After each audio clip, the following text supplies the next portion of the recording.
नमस्कार, SN today की खास प्रस्तुति हलचल कार्यक्रम में आपका स्वागत है। आज के कार्यक्रम में आपके साथ मैं हूं लक्ष्मीकांत ओझा। करते हैं शुरुआत आज के कार्यक्रम की। चूरू जिले में पुलिस के जन सहभागिता अभियान और केस ऑफिसर टीम पर विशेष कार्रवाई की कवायद शुरू हो गई है। जिला मुख्यालय के पुलिस लाइन सभागार में आयोजित जिला स्तरीय क्राइम मीटिंग में आज एसपी राहुल बारहट ने जिले के पुलिस अधिकारियों से इस संबंध में विशेष चर्चा की। क्राइम मीटिंग में एसपी राहुल बारहट ने अपराध नियंत्रण और 1 साल से लंबित मामलों को लेकर थानाधिकारियों को विशेष निर्देश दिए।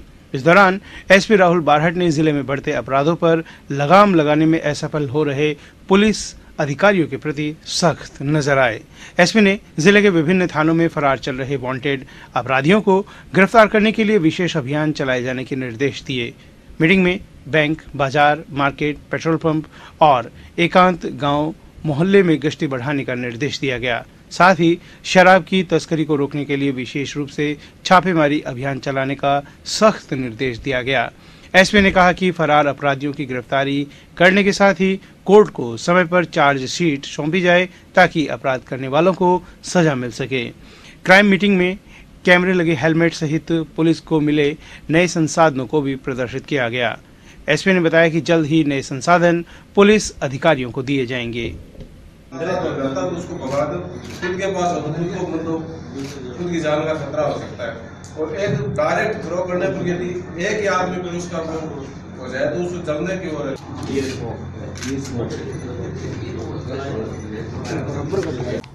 आने वाले दिनों में जो भी कानून व्यवस्था की कुछ बिंदु हैं उसके ऊपर आज विचार विमर्श किया जाएगा। उसके अलावा अपराध और अपराध नियंत्रण के ऊपर बातचीत की जाएगी।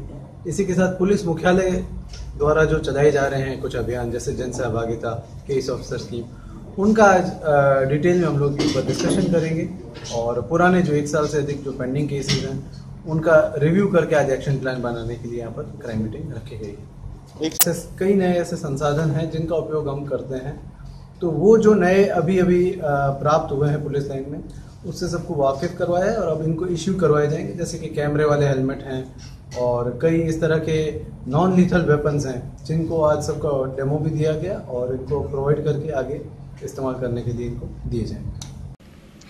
चूरू जिला परिषद में आज शिक्षा विभाग के कर्मचारियों और शिक्षकों ने हंगामा कर दिया। शिक्षा विभाग के खिलाफ जमकर नारेबाजी करते हुए शिक्षकों ने अधिकारियों का घेराव किया और डीईओ एलिमेंट्री द्वारा जारी लिस्ट का विरोध करते हुए काउंसलिंग को रुकवा दिया। प्रदर्शनकारी शिक्षकों ने आरोप लगाया है कि शिक्षा विभाग के अधिकारियों ने मिलीभगत करके 6D की साजिश रची है। काउंसलिंग केवल 6D की होनी है, लेकिन इसमें शिक्षा विभाग में आने वाले शिक्षकों को भी शामिल कर लिया गया है। पूरे राजस्थान में इस तरह का प्रावधान कहीं भी नहीं है। शिक्षकों ने चेतावनी दी कि जब तक 6D सूची को सही नहीं किया जाएगा तब तक काउंसलिंग नहीं होने दी जाएगी।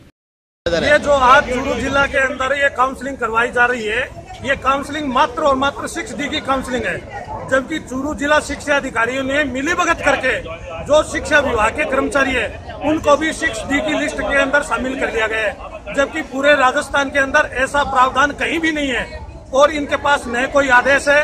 ये अपनी मनमानी करके शिक्षकों को प्रताड़ित किया जा रहा है और इनकी प्रताड़ना है वो हम सहन नहीं करेंगे। इनके खिलाफ हम पूर्ण जोर से आंदोलन करेंगे। ये आज की काउंसलिंग किसी भी सूरत में नहीं होने देंगे। मिले थे सेकेंडरी से भी हमने वार्ता की थी, अभी उनको डीडी साहब ने बुलाया है, वहाँ से क्या वो लेके आ रहे हैं उसके बाद में उनकी वार्ता होगी, लेकिन काउंसलिंग आज ये तय है किसी सूरत में नहीं होने दी जाएगी। लिस्ट सही लिस्ट तैयार करो और उसके बाद में विधिवत काउंसलिंग की जाए। आगे किस तरह। इस दौरान शिक्षकों ने उप निदेशक माध्यमिक शिक्षा महेंद्र चौधरी तथा सहायक निदेशक सरिता आत्रेय के समक्ष कड़ी आपत्ति जताते हुए प्रक्रिया का विरोध जताया।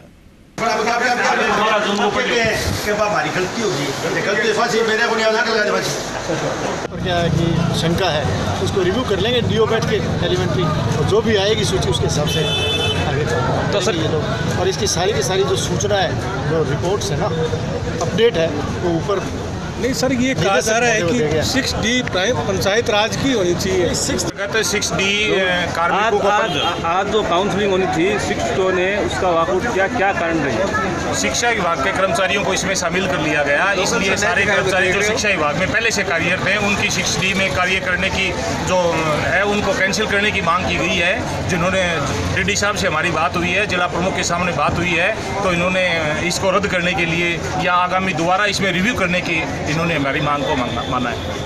जो सूचित जारी है, जो नियम विरोधी, क्या थी खामियां? खामियां ये थी कि नियम में ये लिखा हुआ था जो कि हमें डीओ माध्यमिक ने हमें पढ़ाया, उसमें सिर्फ पंचायत राज का नाम था, शिक्षा विभाग का कहीं कोई नाम नहीं था। भाजपा प्रदेशाध्यक्ष मदन लाल सैनी ने कल सालासर धाम में दर्शन कर पूजा की। इस अवसर पर सीकर सर्किल से मंदिर तक उन्हें खुली जीप में बैठाया गया।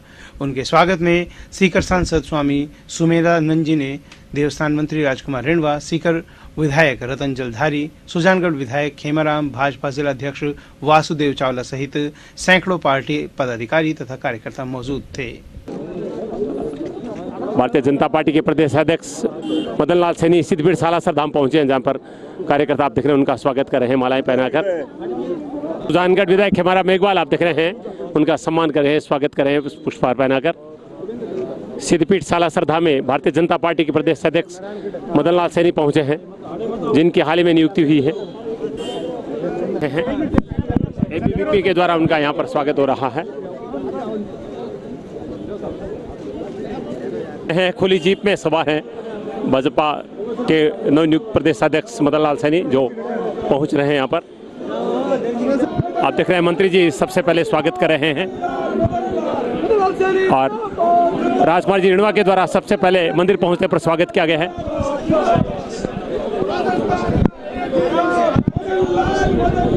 आप देख रहे हैं भाजपा के हनुमान सेवा समिति के अध्यक्ष यशोदानंद जी पुजारी आप देख रहे हैं, उनका तिलकार्चन और रक्षा विधान कर रहे हैं मंदिर की तरफ से। सिद्धपीठ सालासर धाम का दृश्य आप देख रहे हैं। भारतीय जनता पार्टी के नवनियुक्त प्रदेश अध्यक्ष मदन लाल सैनी सिद्धपीठ सालासर धाम पहुंचे और मंदिर पहुंचने पर उन्होंने हनुमान जी के दर्शन पूजन किए हैं और अब उनका स्वागत हो रहा है पुजारी परिवार के द्वारा। कार्यकर्ता आप देख रहे हैं स्वागत कर रहे हैं।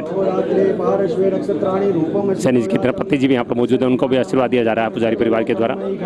अपने प्रिय चैनल एससीएन टुडे से जुड़े रहने के लिए हमारा यूट्यूब चैनल सब्सक्राइब करना ना भूलें। ये पूर्णतया निःशुल्क है।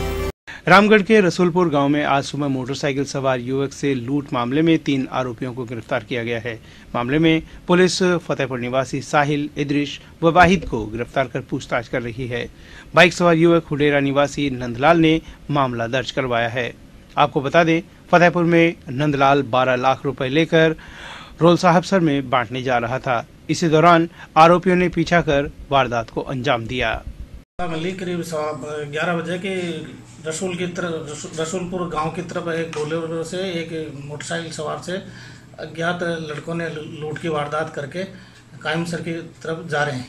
इस इत्तला पर मैं मौके पे जाब्ते के सहित वहां पहुंचा। वहां पहुंच करके ग्रामीण वालों से पूछताछ करी, जिनको है जो ग्रामीण वालों की सहायता से इनको पकड़ करके लेकर के आए। नंदाराम ने अभी रिपोर्ट दी है, जिस पर मुकदमा दर्ज करके अग्रिम अनुसंधान किया जा रहा है और मुकदमा के दर्ज करके साहिल, इद्रिस और वाहिद को गिरफ्तार किया जा चुका है। तारानगर में अखिल भारतीय किसान सभा की ओर से साहवा कस्बे के भारतीय स्टेट बैंक के आगे विभिन्न मांगों को लेकर धरना दिया गया, जिसमें केसीसी धारकों के ऋण खातों में बैंक द्वारा अधिक वसूलने के ब्याज को वापस लौटाने, फसल बीमा क्लेम किसानों को तुरंत देने सहित अनेक मांगों को लेकर किसान सभा की ओर से बैंक मैनेजर को ज्ञापन दिया गया।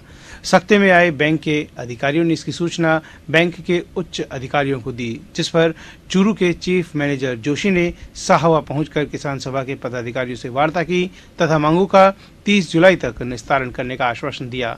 इस अवसर पर किसान सभा के निर्मल कुमार प्रजापति, उमराव साहरण, चिमराराम पांडर, पूर्णाराम सरावग, गोपीराम पुरोहित, हरलाल गोदारा, अमीलाल गोस्वामी, राम सिंह धिंदवाल, दाताराम भाकर, काशीराम पूनिया सहित बड़ी संख्या में किसान व अखिल भारतीय किसान सभा के पदाधिकारी उपस्थित थे।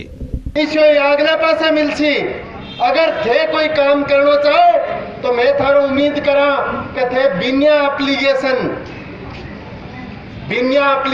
कम करके दिखाओ। के बात को ब्याज कम कराओ, जिको ब्याज केसीसी नियमों किसान के 7% लागणो चाहिए 3 लाख तानी 3 लाख नीचे जिके कैसी सी 3 लाख तक बिंगे 3% सब्सिडी आनी चाहिए। आज कम से कम 100 पासबुक चेक करिए। ब्याज में तो ईमानदारी है ही है कि नहीं, फर्क को नहीं आन दियो, एक का कम लाग गयो एक का बेसी लाग गयो है, लेकिन जी ब्याज की छूट केंद्र सरकार दे 3%, बाकी कोई के भी टाइम पर पूरी जमा कर को नहीं रखी है। चूरू सांसद राहुल कस्वा ने आज अटल सेवा केंद्र में जन सुनवाई कर लोगों की समस्या का समाधान का भरपूर प्रयास किया। संसदीय क्षेत्र के कई गांवों से पहुंचे ग्रामीणों ने अपनी समस्याओं को सांसद कस्वा के समक्ष रखते हुए सांसद कोटे से विकास कार्य करवाने की मांग की। इसके अलावा बिसाऊ व राजगढ़ रोड पर बने रेलवे ओवरब्रिज के चलते रेलवे अंडरब्रिज बनवाने की मांग भी की। मुद्दे के ऊपर मेरे को बड़ा बहुत ही एक चिंताजनक विषय लगा कि गाँवों के अंदर गंदे पानी को दे रहे हैं, शहर का गंदा पानी गांव तक पहुंच रहा है, लोगों के जीना मुश्किल हो रखा है। तो एक बहुत बड़ा मुश्किल इशू नज़र आया है। बाकी दीनदयाल उपाध्याय की मैंने बिजली के बारे में बात बताई, उसके बारे में स्कूल में कुछ कमरों के लेकर लोगों की काफ़ी डिमांड है। अभी हमने ज़िले के अंदर सभी स्कूलों में कंप्यूटर देने का काम किया है, जिसमें 75 हज़ार की राशि मैं दे रहा हूँ, 2.25 लाख की राशि गवर्नमेंट ऑफ इंडिया और राजस्थान गवर्नमेंट दे रही है। तो ऐसे में काफ़ी जो वंचित लोग रह गए तो उसके बारे में वो भी काफ़ी लोग आज आए हैं, उसके बारे में कि भी कंप्यूटर हमारे भी लगाया जाए। इसी तरह करके लोगों के आए, खासोली के भी लोग आए आज, जिनके जो हमारे चूरू के ऊपर और रेल ओवर ब्रिज बना है हमारा, उसका ऊपर एक व्हीकुलर अंडरपास की डिमांड करी है कि फाटक बंद होने से उनकी दूरी काफ़ी बढ़ गई है। तो आज मैं उनका भी निरीक्षण करने जाऊँगा और गाँव में उनका RVV के अंदर पानी भरता है, उसका भी निरीक्षण करने शाम को जाऊँगा। तो कुल मिला के काफ़ी लोग आ रहे हैं, समस्याएँ जितनी हो सकता है भी अधिकारियों से बात करके निस्तारण करने की कोशिश की जा रही है। सिद्धपीठ सालासर धाम में आए राजस्थान भाजपा प्रदेशाध्यक्ष मदन लाल सैनी से SCN प्रतिनिधि शिव कुमार तिवारी ने बातचीत की। चैनल से बातचीत में सूबे के बीजेपी मुखिया सैनी ने आगामी विधानसभा चुनाव में 180 सीटें जीतने का दावा किया। और भारतीय जनता पार्टी का कार्यकर्ता मेरी जगह और भी कोई अध्यक्ष होता तो उसके लिए भी इतना ही उत्साह होता, क्योंकि हम लोग किसी व्यक्ति के लिए काम नहीं कर रहे, हम किसी व्यक्ति के कारण काम नहीं कर रहे, हम एक विचार को लेकर काम कर रहे हैं। उस विचार में अध्यक्ष कौन है, महामंत्री पदाधिकारी कौन है, ये हमारा विषय नहीं रहता है। हमारा विषय रहता है कि मेरे विचार को मानने वाला जो मेरे सामने कार्यकर्ता है वो ही मेरा अध्यक्ष है, वो ही मेरा सब कुछ है। तो आज के इस मौके पर जो कार्यकर्ता आए हैं वो ये बात ठीक है कि अध्यक्ष का दायित्व मेरे पास है, लेकिन इन कार्यकर्ताओं में इतना ही उत्साह होता यदि मेरी जगह दूसरा भी कोई अध्यक्ष होता। ये कार्यकर्ता विचार से बंधे कार्यकर्ता हैं। सर, क्या लगता है कौन सी चुनौतियाँ आपके सामने सबसे पहले नियुक्ति की बात में? चुनौतियाँ तो कोई ऐसी मुझे लग नहीं रही है। सामने 18 का चुनाव है, 19 का चुनाव है। पार्टी में जो कार्यकर्ताओं की ताकत है उस ताकत के आधार पर मैं सोचता हूँ कि आने वाला 18 और 19 का चुनाव हम पिछले बार की तुलना में अधिक मतों से विधानसभा में जीतेंगे। हमको 180 प्लस का टारगेट दिया है, वो हम पूरा करेंगे। सरदार शहर में गौशाला में चिकित्सक लगवाने व मृत गायों को उचित स्थान पर डालने के लिए आज कामधेनु सेना के कार्यकर्ताओं ने उपखंड अधिकारी मूलचंद लूनिया को ज्ञापन दिया। ज्ञापन में बताया गया कि शहर की गौशालाओं में चिकित्सा के अभाव में गायों की दुर्दशा हो रही है। गौशालाओं को सरकारी अनुदान मिलता है, लेकिन यहाँ चिकित्सक व्यवस्था नहीं होने के कारण रोज 2-3 गोवंश की मौत हो जाती है और उन मृत गोवंश को सड़क किनारे डाल दिया जाता है। इसके चलते आम लोगों को भारी परेशानी का सामना करना पड़ता है।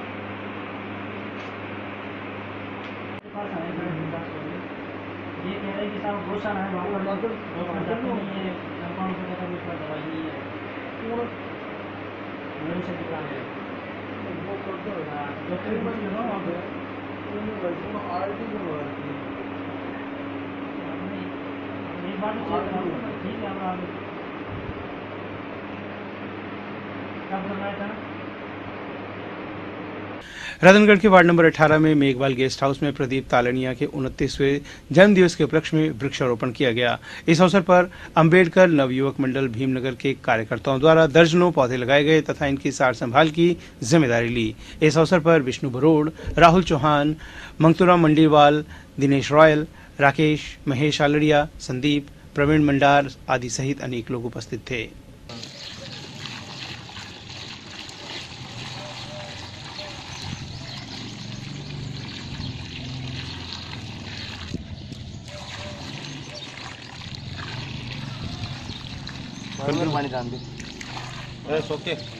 नगर पालिका रतनगढ़ द्वारा दीनदयाल अंत्योदय योजना राष्ट्रीय शहरी आजीविका मिशन के तहत वार्ड 34 पंडितपुर में स्वयं सहायता समूह की बैठक शालू एवं अमरावती की संयुक्त रूप से अध्यक्षता में आयोजित की गई।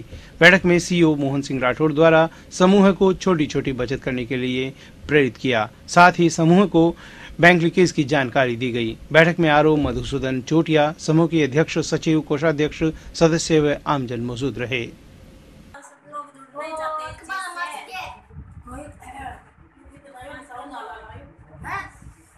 अजियो तो मैं दवाई को नहीं घर के राख दो, रोकेड़ा ही राखो, नहीं तो रोज नित की दियो ना ना सर पत्तिया करो। नगर पालिका मंडल रतनगढ़ द्वारा आज दीनदयाल अंत्योदय राष्ट्रीय शहरी आजीविका मिशन के घटक स्वयं सहायता समूह की बैठक का आयोजन वार्ड नंबर 34 में किया गया है। इसमें स्वयं सहायता समूह की महिलाओं को रिवॉल्विंग फंड के बाद में स्वयं का कार्य करने हेतु बैंक से लोन किस प्रकार से मिलता है, इस बारे में जानकारी दी गई है। एएलएफ का गठन किस तरीके से होता है, इसकी जानकारी दी गई है। साथ ही समूह में एकता बनाए रखना, समूह में नियमित छोटी छोटी बचत करना, समूह में एक दूसरे सदस्य की मदद करना, इस बारे में संपूर्ण रूप से विस्तृत रूप से जानकारी दी गई है। मैं day NULM CEO Mohan Singh Rathore स्वागत करता हूं सभी स्वयं सहायता समूह का आज की बैठक में। धन्यवाद। प्रधानमंत्री की 7 जुलाई को प्रस्तावित जयपुर यात्रा की तैयारियों को अंतिम रूप देने के लिए जिला कलेक्टर मुक्तानंद अग्रवाल ने चूरू जिला परिषद के सभागार में आयोजित बैठक में जिला स्तरीय अधिकारियों को वांछित निर्देश दिए। बैठक में कलेक्टर अग्रवाल ने सभी संबंधित अधिकारियों को निर्देशित किया कि जिले में कल्याणकारी योजनाओं के लाभार्थियों को जयपुर में प्रधानमंत्री के साथ संवाद कार्यक्रम में ले जाने की सभी तैयारियों को जल्द अंतिम रूप दिया जावे।